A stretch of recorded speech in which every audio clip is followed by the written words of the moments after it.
things, together, being boy and girlfriend, why didn't we just get married? Why didn't you tell me? I would have even considered Islam. In fact, I'm quite convinced by Islam.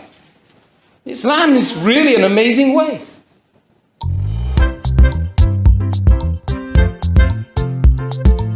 Assalamualaikum warahmatullahi wabarakatuh. Kembali lagi di channel Adama Entertainment, channelnya tentang video Islam dan juga kisah mualaf.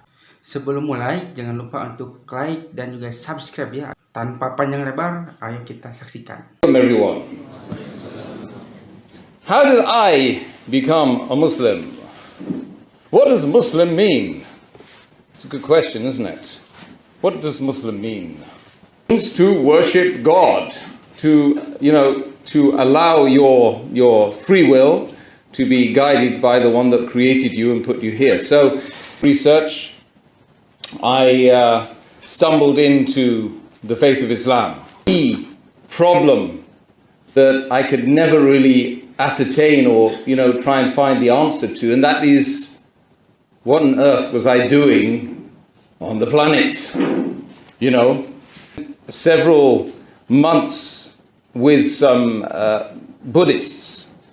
It was great. It was a great experience because they taught me how to meditate and perhaps to be a vegetarian.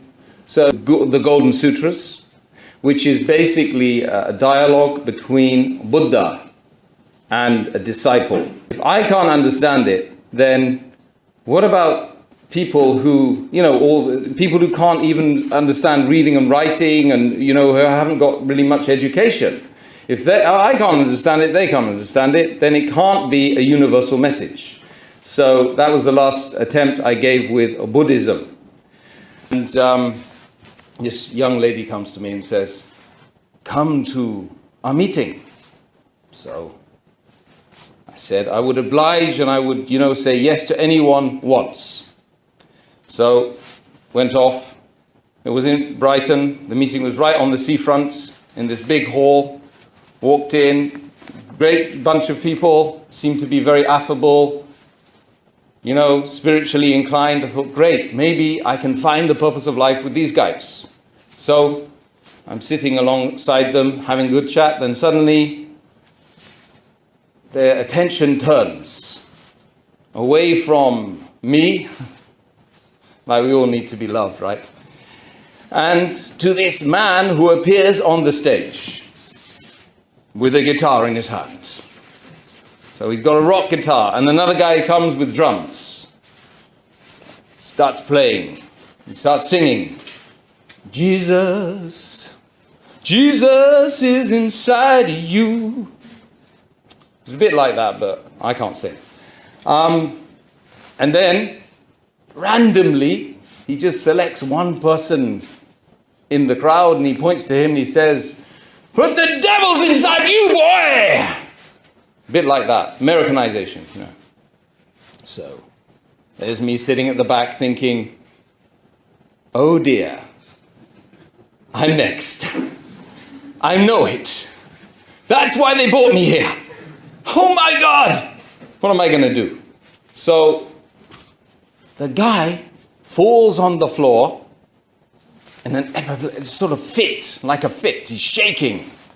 And then a group of people that one of them who had invited me grabs hold of him and picks him up and starts swaying him. Jesus loves you.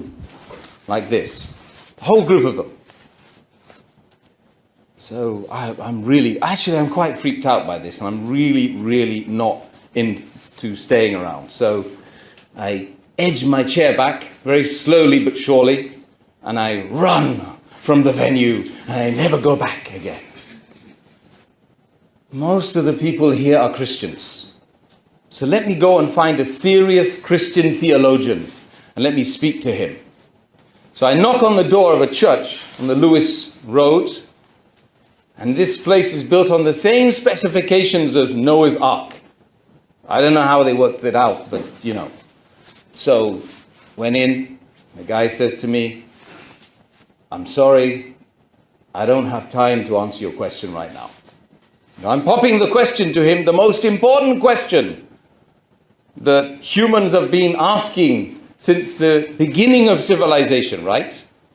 What's the purpose of life? What on earth am I doing here? What am I doing on the earth?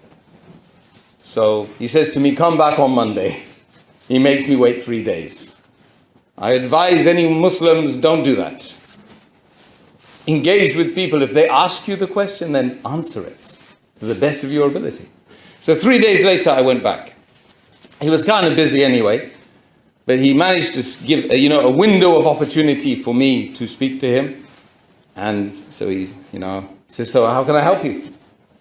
I said, well, look, see, I've got an issue. What on earth am I doing on this planet? Who am I? Who is God? Why have I been created? What's my purpose? And I'm pouring my heart out. I'm about to cry. Because when you're asking questions like that, and you think you're right on the verge, maybe, of finding out what this mystery is all about, you see. The guy says to me, after thinking for a bit, he says, have you ever thought about doing a theology degree? Look, you made me wait 3 days, mate, but you ain't making me wait 4 years. That's how long it takes. Trinity College, Dublin, I checked it all out. I decided against it because it was extremely dogmatic. It didn't seem to answer fundamental questions very, very easily. It seemed to make you want to have to learn a whole scientific language before it would tell you the basic thing. What are you doing here, man? I don't know. That's what he told me. He said, I don't think I can help you. Allah says in the Quran, He says, Siru fil ard. Travel in the world. See what the condition of the people that came before you. They were stronger than you, they were mightier than you, but they are dust now. They're back to their Creator. Massive civilizations, extremely sophisticated. But the activities in Pompeii, bestiality. Bestiality. You see, there was one street I went down just for people who want to have sex with dogs. Go to Pompeii and don't take my word for it. Why was Pompeii destroyed? Why? Why on earth? Why was it destroyed? Why did Mount Vesuvius cover it up and then allow people to see the condition of the people as they died? This was such a smackdown for me. It was like, that's serious. So all of these things and these incidents and these, the evidences that I was seeing were informing me of something higher power, some greater essence, some greater power. A girlfriend. I was with her for a number of years. And one night she said to me, Tim, tomorrow, don't come here. So I said, well, so what sort of thing is that to say to somebody that you care about? She said to me, well, it's got something to do with my religion, you see. I said, well, your religion can't be right. You can't throw people out without explaining to them, why are you throwing them out? And, is there something that I've done or said? She said, no, it's to do with my religion. I said, look, religion or you, one of you is wrong. She got very angry. I went in the morning to the eye sock, like you do when you have a girlfriend who's a Muslim. So I knocked on the eye sock door, like you do. Opened the door, a man, long beard, khutra, Saudi style. Excuse me, I've got a problem with my girlfriend. He says to me, well, she is no good for you. And you are no good for her. It's better you get rid of her. I said, you as well. She's kicked me out and you're telling me to leave her as well. What is this? What sort of a religion is this? What is this religion anyway? Oh, Islam, you mean? Yeah, okay. Read these. So he piles a pile of books like this. I remember the day, and it was 2 weeks later I'd read them all. I went back to the I went back to the girl, and I said to her, look, really sorry that if I cuss your religion's correct. You are the problem. I said, why didn't you tell me about this religion, and why were we doing these things, together, being boy and girlfriend? Why didn't we just get married? Why didn't you tell me? I would have even considered Islam. In fact, I'm quite convinced by Islam. Islam is really an amazing way. So I'd read all of this stuff, and slowly but surely, I started to understand more and more. Now, what was the month? Shahr Ramadan. The month of the Quran. The month where that big devil shaitan is locked up. So slowly but surely I found Islam, and I'd started to understand it. And then towards the end of Ramadan, one day I fasted one day.